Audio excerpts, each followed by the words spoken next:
ঢাকার ধামরাই উপজেলায় পরিষ্কার দেখতে পাওয়া আকাশ দেখা যেন সৌভাগ্যের ব্যাপার। চারপাশে ইটভাটা, অপরিকল্পিত শিল্প কারখানা, ভাঙাচোরা রাস্তা আর বর্জ্যে ভরা জীবন। যেদিকে তাকানো যায় ধোঁয়া আর ধুলার রাজত্ব।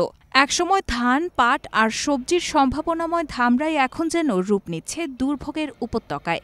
মাত্র ৩০৬ বর্গ কিলোমিটারের এই উপজেলায় রয়েছে ২০৫টি ইটভাটা, যার বেশিরভাগেরই নেই পরিবেশ অধিদপ্তরের অনুমোদন, নেই সঠিক চিমনি বা দূষণ নিয়ন্ত্রণ ব্যবস্থা। তারা যেভাবে মাটি আনে, মাটি টাকের থেকে পরে, তারপরে একটু কুয়াশা পড়লে পিছলা হয়ে যায়, সেখানে অনেক মোটরসাইকেল অ্যাক্সিডেন্ট করে, গাড়ি অ্যাক্সিডেন্ট করে।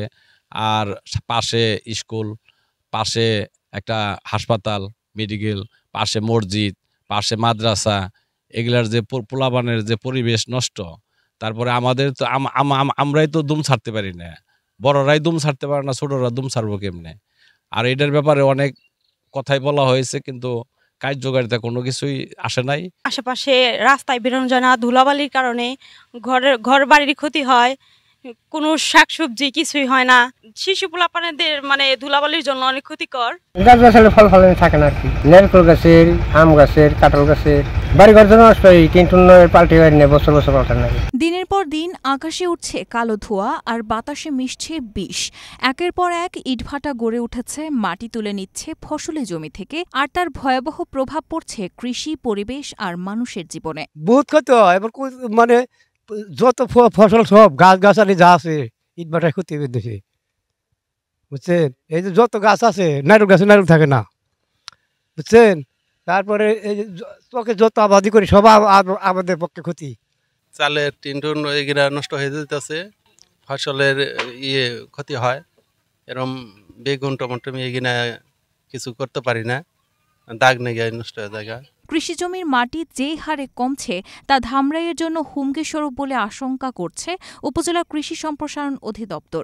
আমাদের গত কয়েক বছর ধরে আমরা দেখতে পাচ্ছি যে ধামরাই উল্লেখযোগ্য পরিমাণ ইটভাটা এবং কলকারখানা রয়েছে, যে কারণে আমাদের ফসলের প্রতি বছরই প্রায় আমাদের পাকা ধান পুড়ে যায়, কাঁচা ধান অথবা পরাগায়ন অবস্থায় পড়ে যাচ্ছে, পরাগায়ন হচ্ছে না, তাপমাত্রা বেড়ে যাচ্ছে, যে কারণে ফলন অনেকটা কমে যায়। এবং গত বছরও আমাদের প্রায় ১০০ হেক্টরের মতো প্রায় জমির ধান পুড়ে গিয়েছিল এবং কৃষকদেরকে প্রায় অর্ধ কোটি টাকার মতো এরকম ক্ষতিপূরণ দেওয়ার ব্যবস্থা করা হয়েছে।